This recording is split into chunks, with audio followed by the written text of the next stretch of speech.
நான் காதலிக்கும் அந்த என் மனைவிக்கு சொன்ன உடனே இந்த ஆளு சாமியே சாமியப்பா சொல்லல. என்ன சொன்னா? பாவி இந்து விரோத தீய சக்தியே ஓ வாயில இந்துக்கள் தெய்வத்தை பத்தி வந்தியா? அல்லையே அல்லேலியா சொன்ன நீ. அப்ப நீ இந்து விரோதக்கான. ஏன்னா இந்த அல்லேலியா கோஷம் யாரோடது? நாகமாவடி மோகன் சீலாசன். அந்த நாகமாவடி மோகன் சீலாசன் என்ன சொன்னா? கும்பகோணத்தை பாருங்கள் எத்தனை சாத்தானின் குணங்கள். நம்ம இந்து கோவிலை பத்தி பேசுறாங்க. ஒரு கிறிஸ்தவ மத பிரியன் இந்து கோவிலை பத்தி என்ன சொல்றான்? சாத்தானின் குணங்கள். காஞ்சிபுரத்தை பாருங்கள் சாத்தானின் குணங்கள்னு அவன் கைது பண்ணிச்சான் இந்த இந்து விரோத தீய ஸ்டாலின் அரசு. ஏன் மோகன் சீலாசன் கைது பண்ணல? நீங்கள் இந்து விரோதிகள், அதனால அவனை பண்ணலைங்கிறேன். It is my charge. இது தமிழக அரசா தாலிபான்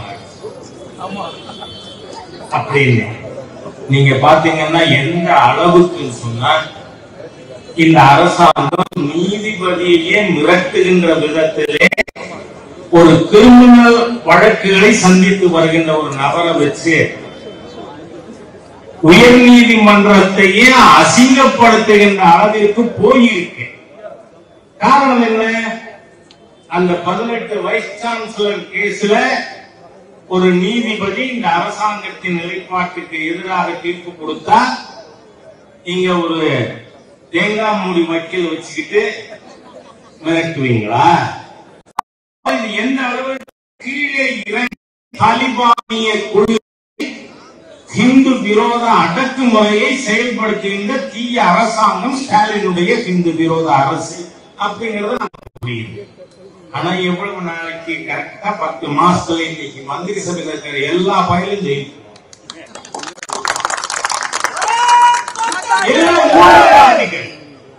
ஒரு பாராளுமன்ற உறுப்பினர்கிட்ட இருக்கிற சொத்து பட்டியல் போட்டிருக்காங்க சோசியல் மீடியால. 65,000 கோடியா? கொள்ளைக்கார கூட்டம். ஆக இந்த கொள்ளையர் கூட்டம் ஒரு சிலரை தங்களுடைய வாக்கு வங்கியாக வைத்துக் கொண்டு மற்றதை காசு கொடுத்து வாங்கலாங்கிற தைரியத்துல செயல்பட்டுக் கொண்டிருக்கின்ற ஒரு மோசமான தீய அரசு. மாண்புமிகு உள்துறை அமைச்சர் அவர்கள் 39,000 கோடி பட்டியல் கொடுத்தார். அந்த அளவிற்கு ஒரு தீய அரசாங்கம் விரட்டி அடிக்கப்பட வேண்டிய ஒரு அரசு இந்த தமிழகத்தில் இருக்கின்ற ஹிந்து விரோத ஸ்டாலின் அரசு அப்படிங்கிறது நமக்கு தெரியும். நான் கேட்கிறேன், மதுரை ஆதினகர்த்தருக்கு எதிராக நீங்க போடுறது பொய் வழக்கு, அது எத்தனை நாளைக்கு இருக்க போறது? அதையும் மாத்துவோம். விசாரிக்கணும்னா அவர் ஆபரேஷன் ஆகியிருக்க உடனே போனோமா? அப்பையும் அவர் எந்த அசிஸ்டன்ட் கூட வச்சுக்க கூடாதான். நான் கேட்கிறேன், இது எந்த மாதிரி அரசாங்கம்? மதுரை போலீஸ் எனக்கு ஒரு நோட்டீஸ் கொடுத்தாங்க. அது எப்படி அயோத்தியன்னு சொல்றாங்க? ஏன்னா அயோத்தியன்னா அது கெட்ட வார்த்தையா? மகனங்கிட்ட கூட்டமே. ஆமாம், திருப்பரங்குன்றம் அயோத்தி அப்படின்னு எப்படி சொன்னீங்கன்னு கேட்கிறாங்க. நான் அன்னைக்கு சொல்லிடுறேன். என்ன? அயோத்தி தீர்ப்பு தான் இந்த உலகத்திலேயே யுனிக் ஜட்ஜ்மெண்ட். ஏன்? ஆர்கியலாஜிக்கல் சர்வேயோட ஆய்வுக்கு பிறகு அதன் அடிப்படையில் தீர்ப்பு வழங்கியது 2 தரப்பும் ஏற்றது. அதனால சொன்னேன். புரியுதா? அயோத்தின்னு ஏன் சொல்றோம்? அனைத்து தரப்பும் ஏற்கின்ற விதத்திலே வந்த தீர்ப்பு அயோத்தி தீர்ப்பு. அதனாலதான் உடனே என்கிட்ட கேள்வி கேட்கிறாங்க, அது அயோத்தின்னு எப்படி சொன்னீங்க? நான் வேற வார்த்தையே சொல்ல. ஏன்னா அரசாங்கம் நீதிமன்றத்துல இது மீண்டும் ஒரு அயோத்தியா மாத்துறது. ஆமா, ஏன்? அனைவரும் ஏற்கக்கூடிய தீர்ப்பு வந்தது அயோத்தி தீர்ப்புல. அதைத்தானே நான் மீன் பண்ணேன். நான் வேற எதையும் சொல்லலையே. ஆனா அதை ஆட்சேபிக்குது இந்த அரசாங்கம். இப்ப பாருங்க, மதுரை ஆதீனர் அவர்கள், நாம ஒவ்வொருவருக்கும் பாரதிய ஜனதா கட்சி இந்து அமைப்புகளுக்கு ஒரு பெரிய கடமை இருக்கு.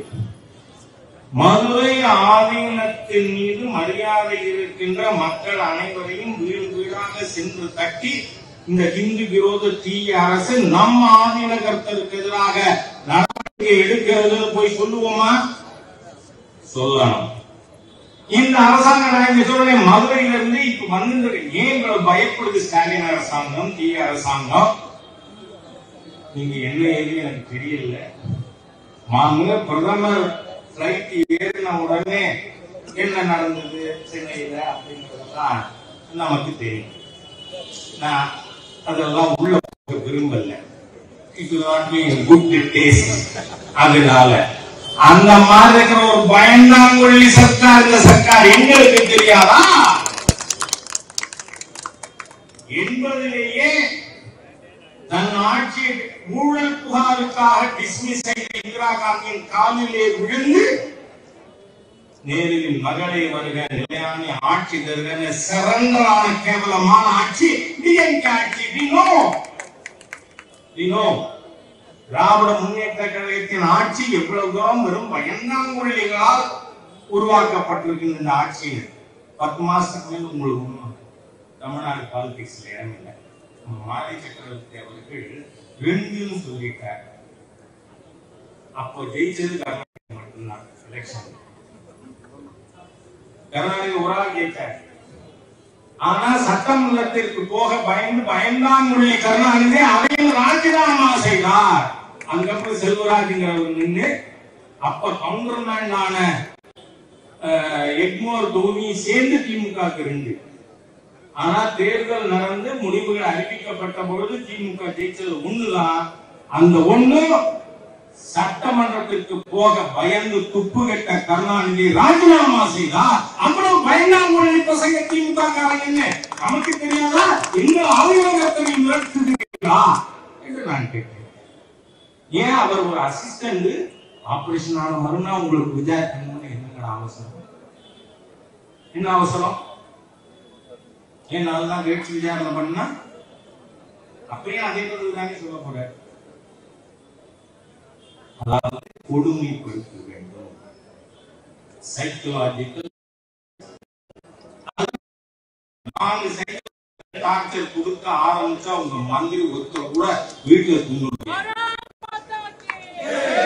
அது எப்பவுமே வெளியே எங்கே தூங்குறாங்களா நீங்க எனக்கு தெரியும். வீட்டுல தூங்க முடியாது. நாங்க டார்ச்சர் கொடுக்க ஆரம்பித்தோம். மிஸ்டர் ஸ்டாலின் அதை உணர்ந்து கொள்ள வேண்டும் என்று நான் எச்சரிக்க விரும்புகிறேன். இந்த அரசாங்கம் இந்து மதம் தான் கேவலமா போச்சா? யாரெல்லாம் நாம்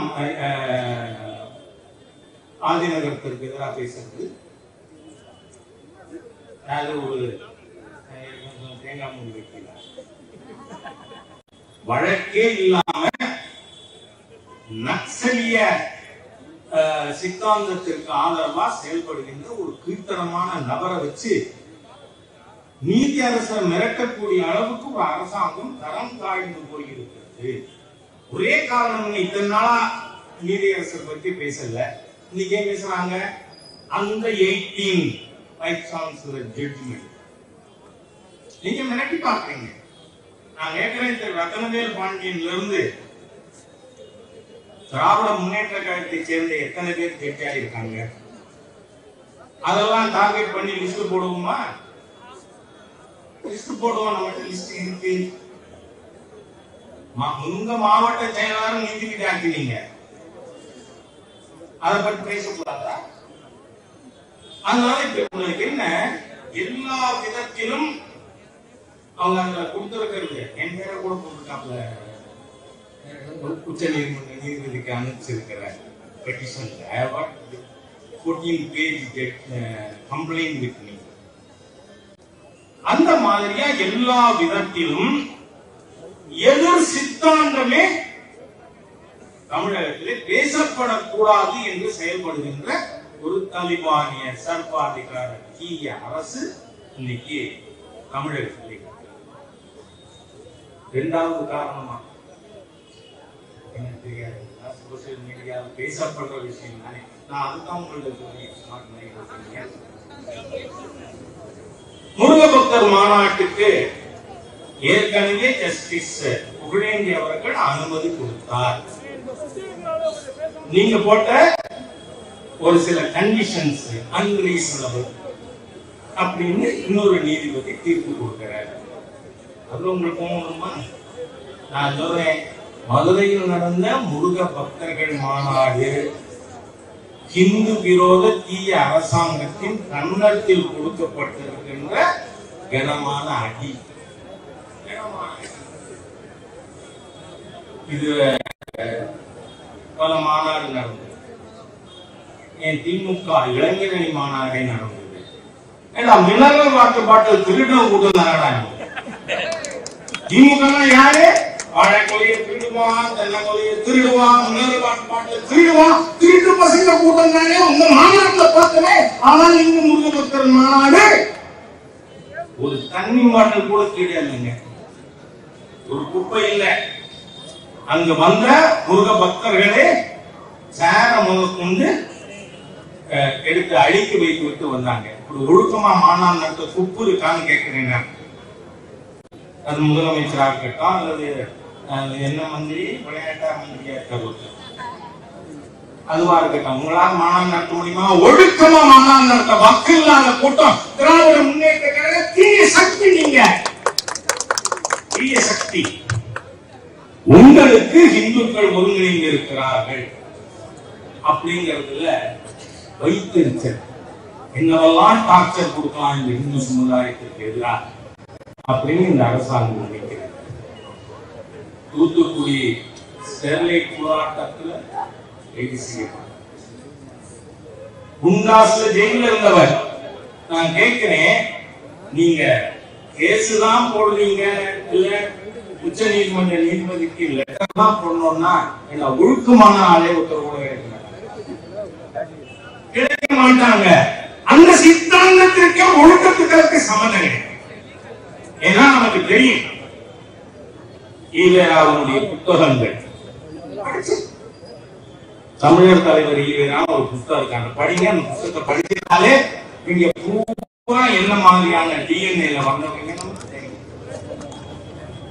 அதனால ஒழுக்கக்கேடர்கள் இன்று ஒரு ஆதீனத்திற்கு எதிராக போர் தொடுத்திருக்கிறார்கள். இது யுத்தம், இந்து சமுதாயத்திற்கு எதிரான யுத்தம், இந்து மதத்திற்கு எதிரான யுத்தம். மதுரை ஆதீனத்தின் மீது மரியாதை இருக்கின்றது. ஞானசம்பந்த பெருமானால் துவங்கப்பட்ட ஆதீனம். அதை தெரிஞ்சிருக்கீங்களா? அதுக்கு எதிராக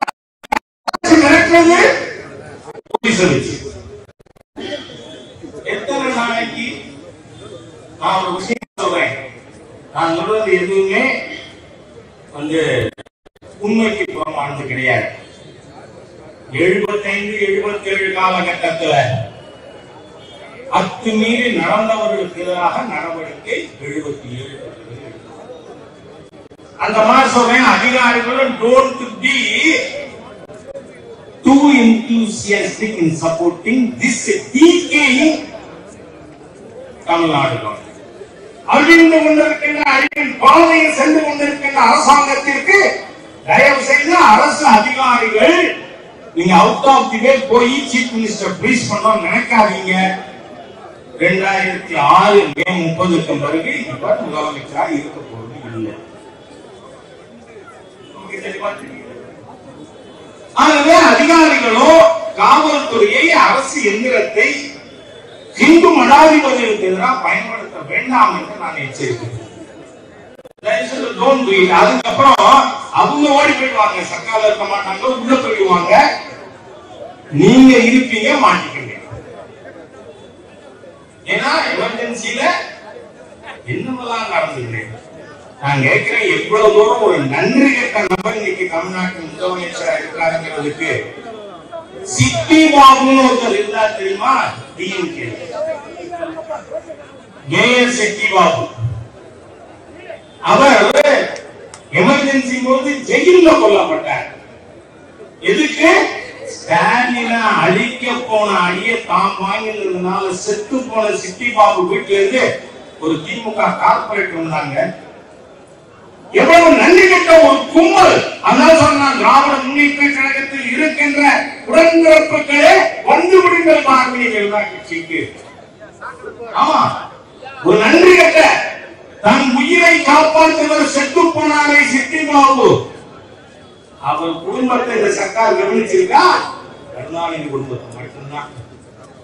ஆக அந்த மாதிரியாக இருக்கின்ற ஒரு நன்றி கட்ட ஒரு நபர், நன்றி கட்ட கூட்டம், அதுல திராவிட முன்னேற்ற கழகத்தில் தயவு செய்து ஹிந்துக்கள் இருந்து விடாதீர்கள் கேட்டேன். ஏன்னா இந்து விரோத தீய அரசு. நேற்றைய தினம் வாழும் ராஜேந்திர சோழன் அவர்களுடைய பிரம்மாண்டமான ரோட் ஷோ, பிரம்மாண்டமான கூட்டம் அதில் கலந்து கொண்டு வந்திருக்கு. நீங்க பாருங்க எந்த மாதிரியான மத்திய மாநில அரசுகளிலே இடையே இருக்கின்ற வித்தியாசம். இங்க ஒரு சைவ மடாதிபதியை சித்திரவதை செய்கின்ற ஒரு அரசாங்கம் மாநிலம். மத்தியிலே எப்படிப்பட்ட அரசாங்கம்? எப்படி கங்கை வரை சென்று கங்கை கொண்டான் என்று போற்றப்படுகின்ற ராஜேந்திர சோழன் கட்டிய பெருவுடையார் கோவிலுக்கு அந்த காசியின் பிரதிநிதியாக அங்கிருந்து கங்கையை கொண்டு வந்து நம்முடைய சைவ சித்தாந்தத்தை பற்றி மிகப்பெரிய அளவில் பேசிய ஒரு ஆன்மீகவாதி பிரைம் மினிஸ்டர், ஆனா ஒரு நாத்திகவாதி ஹிந்து விரோதி சீஃப் மினிஸ்டர்.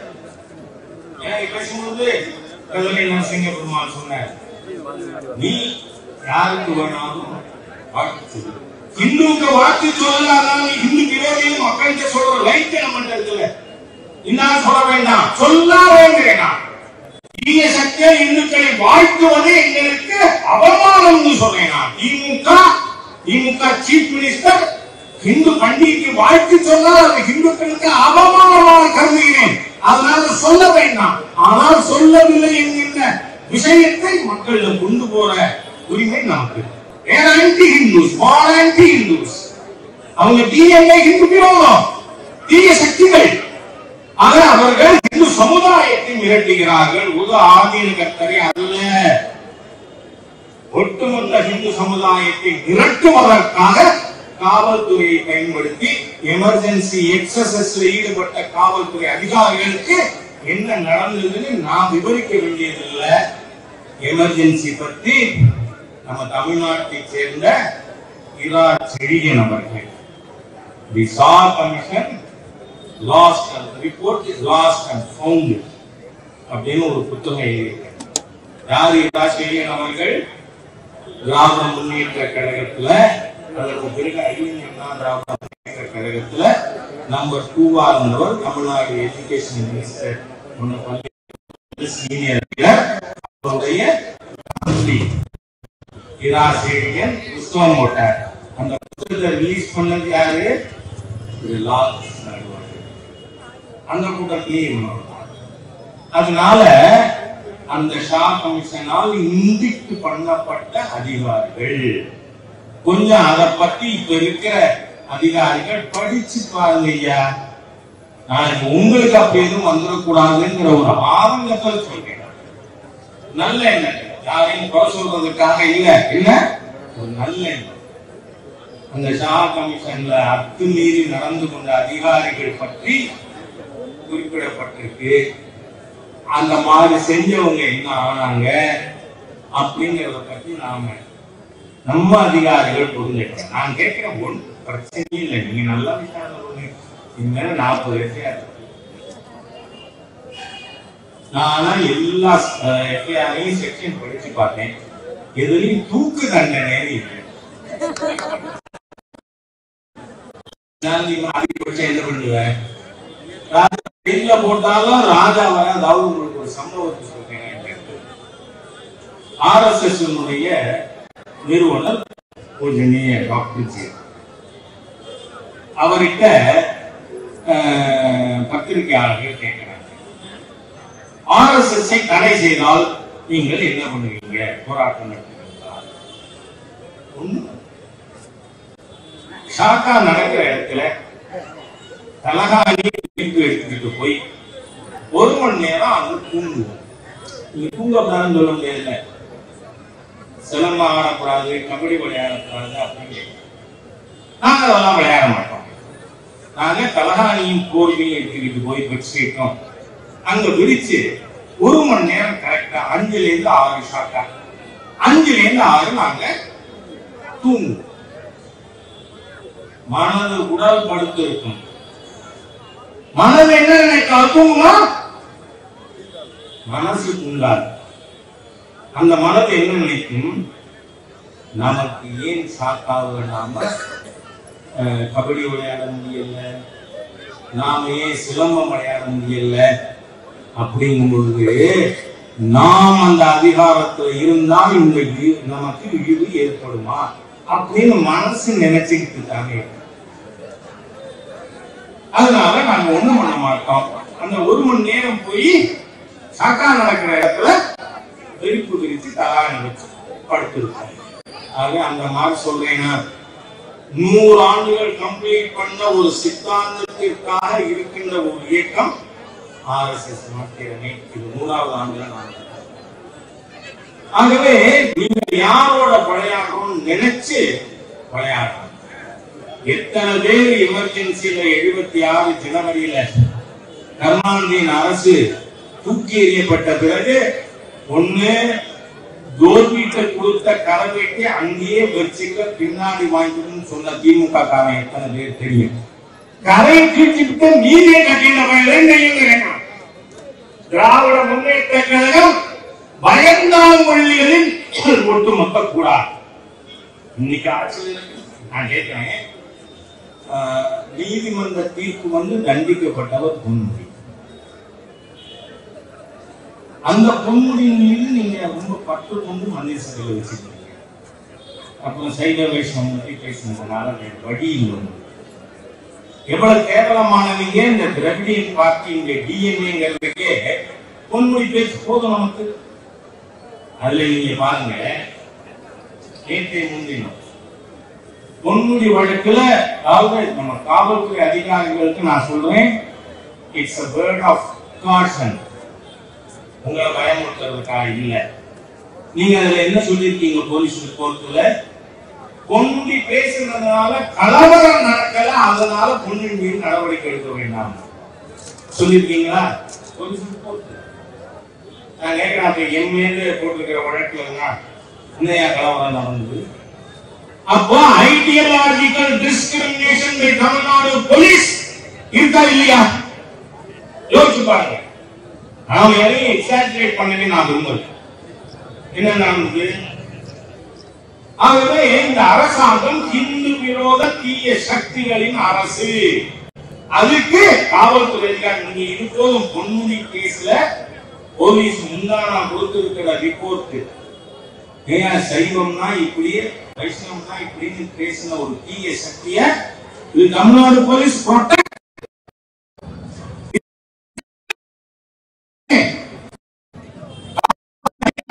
பதில் சொல்லணும். பதில் சொல்லணும். நீங்க போட அப்ப மத்த எல்லா கேஸும்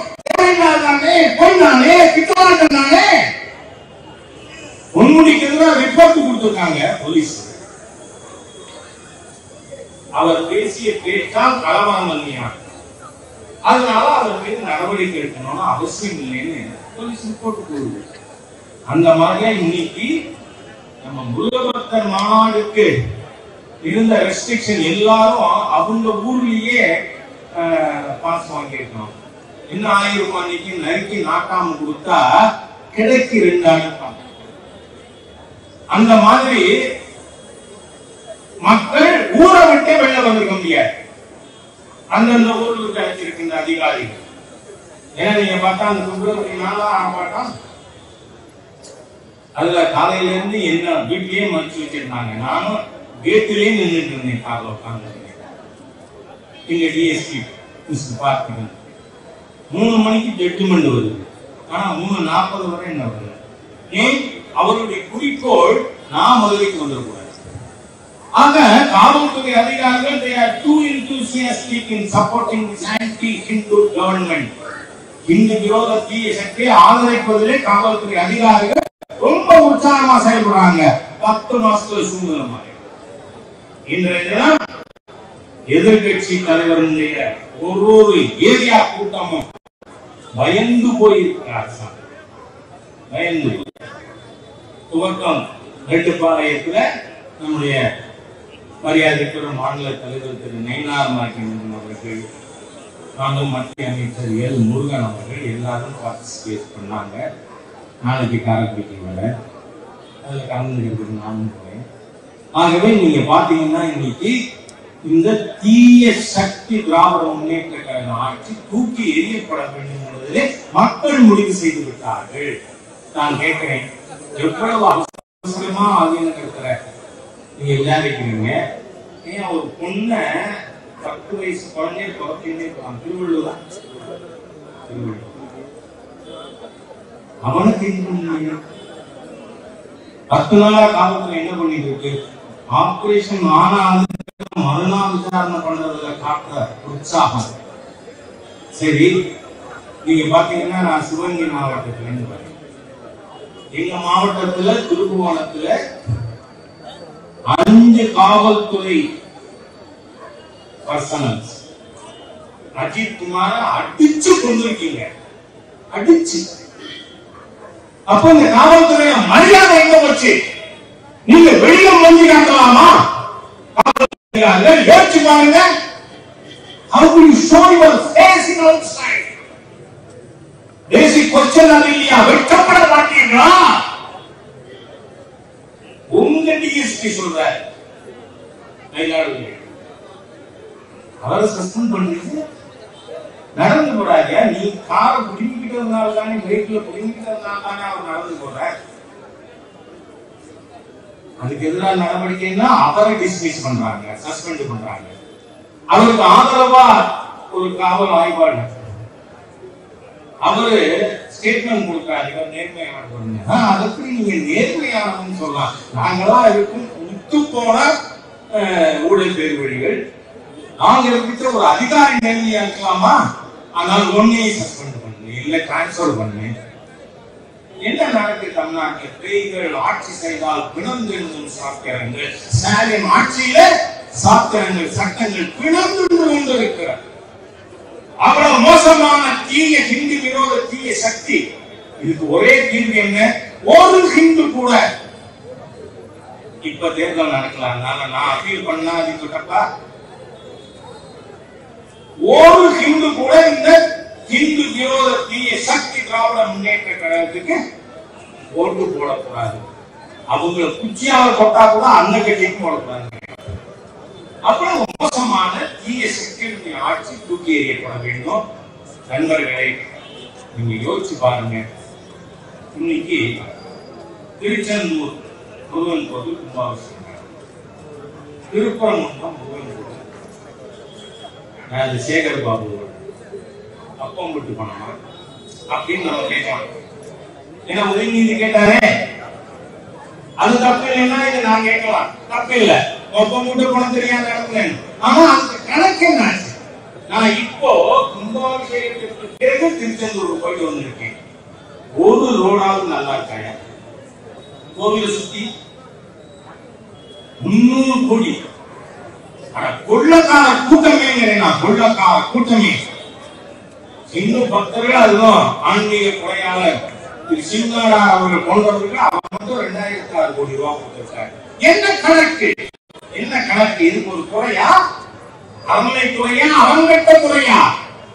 இவர்கள் இந்து மதத்தை அழிக்க நினைக்கிறார்கள். நம்ம கோவிலெல்லாம் ஆக்கிரமிச்சு வச்சிருக்கிறார்கள். அது மட்டுமல்ல நண்பர்களே, 6/7/2021 ஜஸ்டிஸ் மகாதேவன் அண்ட் ஜஸ்டிஸ் ஆதிகேஸ்வரர் அவர்கள் கொடுத்த ஜட்ஜ்மெண்ட். அதுல என்கிற அறநிலைத்துறை அரசு வக்கீல் அவர் ஒத்துக்கொண்டிருக்கார். 1274 கோடிகள் டோட்டலி டைலாபிடேட்டட். நான் கேட்கிறேன், நீங்க பொருள் எடுத்துக்கும் பொழுது இந்த அறம் கெட்ட அறநிலையத்துறை கோவிலை நீங்க எடுத்துக்கும் பொழுது அது எப்படி இருந்தது? சிதிலமடைந்து இருந்ததா? முழுமையாக அழிந்து இருந்ததா? இல்லையே. கோவில்ல பூஜை நடந்தது, உண்டியல் இருந்தது, வருமானம் இருந்தது. அதனாலதான் நீங்க போனீங்க. எங்கேயாவது வருமானம் இல்லாத கோயிலுக்கு இந்த அரங்கேற்றவர்கள் சேகர் பாபுவா அல்லேலியா பாபுவா எனக்கு தெரியும்.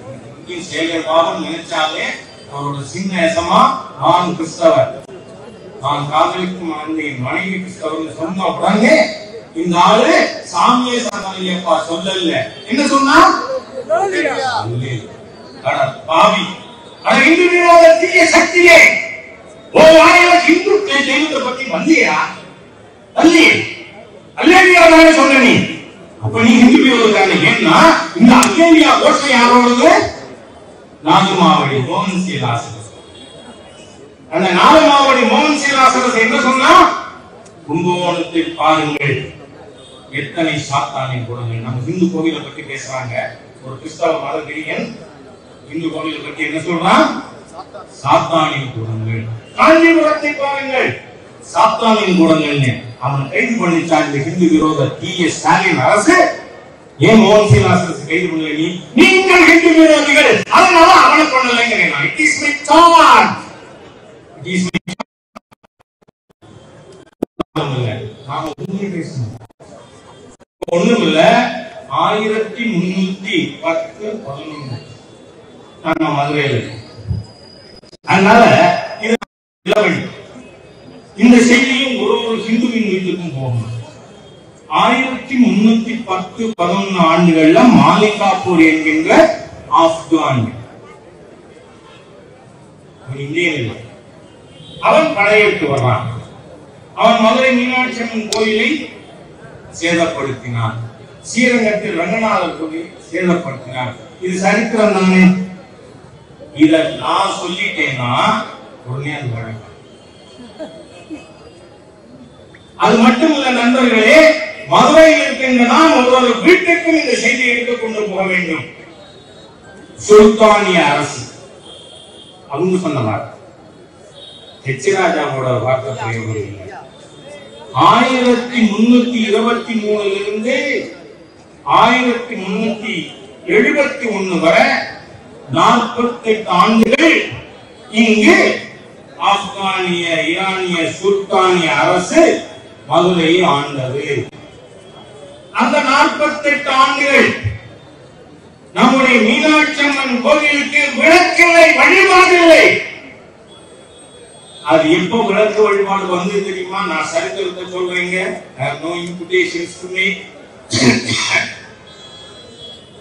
அந்த சிக்கந்தர் பாதுஷா கொல்லப்பட்ட மறுநாள்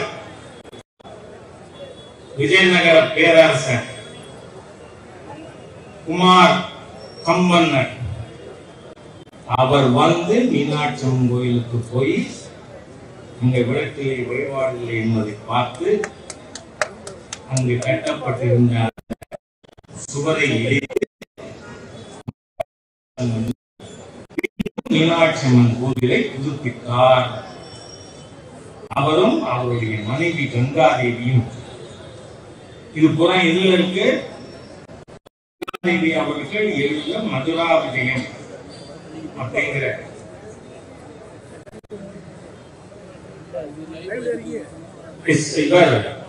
குமார கம்பன் இங்கு இந்துக்களுக்கு சுதந்திரம் வழங்கியவர். ஏனென்றால் 48 ஆண்டுகள் மீனாட்சி அம்மன் கோவில்ல விளக்கில்லை, வழிபாடு இல்லை.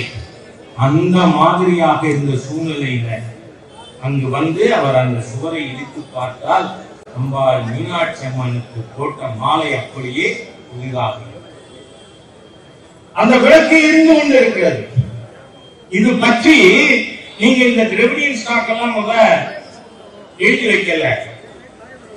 நான் இன்னி வரை சொல்றேன், என்னுடைய அரசியல் வாழ்க்கை என்பது 77 நான் காரைக்குடி சிவகங்கை பாராளுமன்ற உறுப்பினராக போட்டியிட்டு அது ராமநாதன் ரெட்டியாருக்கு வேலை பார்த்தேன். அன்னிலிருந்து இன்று வரை நான் விமர்சனம் செய்யாத ஒரு அரசியல் தலைவர் புரட்சி தலைவர் எம்ஜிஆர் அவர்கள். அவர் தான் இந்த சரித்திரத்தை சொன்ன உடனே அதை எழுதி வையுங்கள், மக்களுக்கு தெரியும். 48 ஆண்டுகள் மீனாட்சி அம்மன் பூஜை இல்லாமல், நமஸ்காரம் இல்லாமல், விளக்கு இல்லாமல், வழிபாடு இல்லாமல் இருந்தால் என்னைக்கு அது மாறியது? அந்த சிக்கந்தர் பாதுஷா என்ற மதவெறியனின் ஆட்சி நீக்கப்பட்டதிலிருந்துதான் இந்துக்களுக்கு சுதந்திரம் கிடைத்தது, வழிபாட்டு உரிமை கிடைத்தது. ஆகவே நாம் புரிந்து கொள்வோம். இப்ப நான் பேசினதெல்லாம் எதுவும் திருப்பரங்குன்றம் பத்தியா? ஒரு வார்த்தை கூட திருப்பரங்குன்றம் சொல்லவே இல்லையே. நான் சொன்னதெல்லாம் மதுரை மீனாட்சி அம்மன் கோவில்ல 40 டெல்லி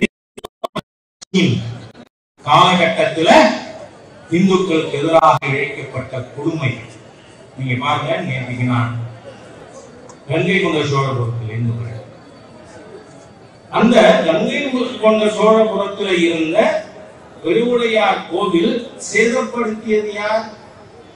நம்ம ஆற்காடு பாபா. ஸ்டேட்மெண்ட் ஆஃப் ஆற்காடு நவாபுக்கு எதிராக ராஜா பேசாரு இல்லை. என்ன இந்த நவாபா சும்மா அன்னைக்கு 1310-11 ஆண்டுகள்ல அந்த அந்நிய படையெடுப்பாளர் மாணிக்காப்பூருக்கு ஆதரவாக இருந்ததும் ஆற்காடு நவாபு.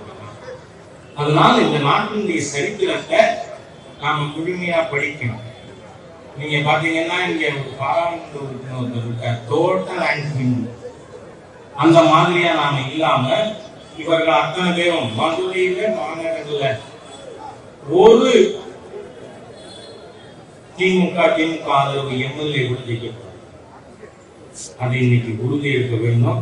அதோட நான் ஏற்கனவே இவங்களை பத்தி எல்லாம் பேசியிருக்கேன். இந்து கோவில்கள்லாம் காட்டாளு போகணும். என்ன நீங்க பாத்தீங்கன்னா அதுக்கு பக்கத்துல கருணாநிதி உட்கார்ந்து இருப்பாங்க. ராஜா பக்கத்துல யாரோ உட்கார்ந்து இருந்தாங்கன்னு பெட்டிஷன் போடுறாங்க. ஏன் அவன் தேச துரோகியா இருந்தாலும் இல்லையா, நாட்டுக்கு எதிராக பேசலாம் பேசலையா? அதுக்கு பக்கத்துல கருணாநிதி உட்கார்ந்து பேசியிருக்காங்க. யோசிச்சு. ஆகவே இன்னைக்கு இந்த ஹிந்து விரோத தீய சக்திகளின் ஒரே பிரதிநிதியா இருக்கிறது யாரு? ஸ்டாலின் அரசு. அது கூட இருக்கலாம் சில்லு வண்டிகள், காங்கிரஸ், விசிகா, இந்த மாதிரி சில்லு வண்டி சில்வர் கூட்டம் இருக்கலாம். ஆகவே இவர்கள் அனைவரும் தோற்கடிக்கப்பட வேண்டிய ஹிந்து விரோத தீய சக்திகள் என்பதை நாம் ஒரு கூட எடுத்துட்டு போகணும். அதனால மதுரை எல்லாம் போற்றுதலுக்குரியவர். அவருக்கு எதிராக அரசாங்கம் இருக்கின்ற இந்த நடவடிக்கைகளை ஒன்றில் கைவிடு அல்லது நீங்கள் அரசியல் களத்திலிருந்து நீக்கப்படுவீர்கள் என்று எச்சரிக்கை வார்த்தைகளை நிறைவு செய்கிறேன்.